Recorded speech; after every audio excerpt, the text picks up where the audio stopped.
Okay, so you've always wanted to grow something, you've never really got around to it, so this video is for you, and this year I want you to just grow one thing, and it's going to be a tomato plant. So I've got a little tomato seedling here. It's a bit late now to start it from seed, but you get this from, Bunnings or any kind of nursery. And what I'm going to do is I'm going to plant it in a big pot, which is got my homemade compost in it, but if you're just starting, you're not going to have compost, so you just get some potting mix, make sure it's organic, good for veggies and that kind of thing. And the idea is you want to get the tomato plant down as deep as you can, because tomato plants will, wherever it's buried, it'll start putting roots out. So you can see there's very fine hairs along the tomato, and those will all become roots if it's buried underground, which will then mean the plant has more access to more food and more nutrients. So the deeper you can bury it, the better. You could go all the way up to the top and the plant will be fine. Most plants aren't like that, but tomatoes are a bit special in that regard.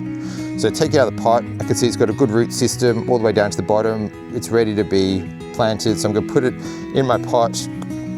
Then I'm going to put my compost or potting mix back in.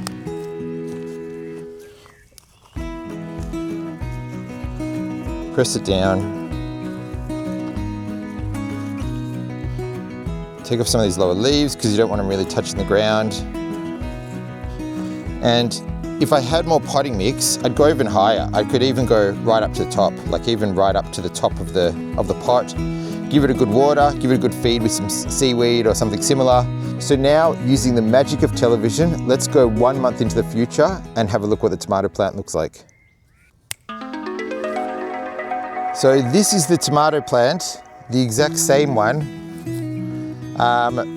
About a month later, 4 or 5 weeks.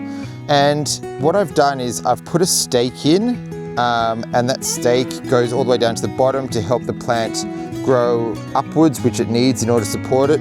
I mean, it's not imperative. You could also just have it crawling along the ground or along a balcony or something, but it's a bit neater going up. And because I want it going in one line, something I'm doing regularly is I'm taking off these diagonal bits that come up here. And because they will kind of shoot off into almost a whole nother plant. And so I come along and I pinch those off, all those diagonal pieces, as they grow. And you can even see up here, there's like a little one starting. If you can see that, there's like a little diagonal starting. So I pinch that out and the plant will just keep going straight up. And then I use these supports. I've got clips, but you can use red ties, you can use anything. And put them ideally just underneath where the fruit is, because that will help support the fruit. And yeah, give it water when the leaves start to droop.